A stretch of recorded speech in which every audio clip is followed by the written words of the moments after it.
Wheat harvest is on the way in Xinjiang, thousands of kilometers far from the main grain-producing areas in China.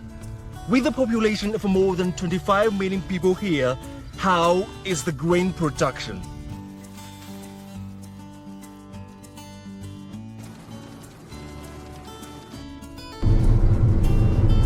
Jidide County, an important grain-producing area in Xinjiang, has accounted for 1/10 of Xinjiang's total wheat output for many years.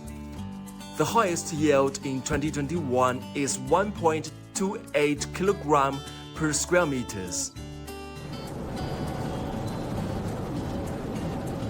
This is an advanced combined harvester from Germany, which can harvest 3 to 4 football fields in 1 hour. There are many such high-end agricultural machinery in the northwest corner of China.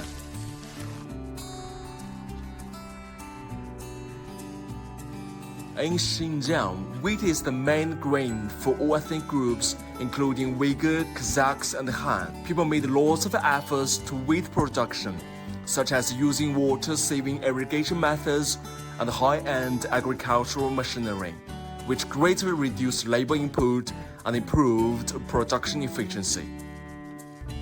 This year, the planting area of wheat in Xinjiang is more than 11,000 square kilometers.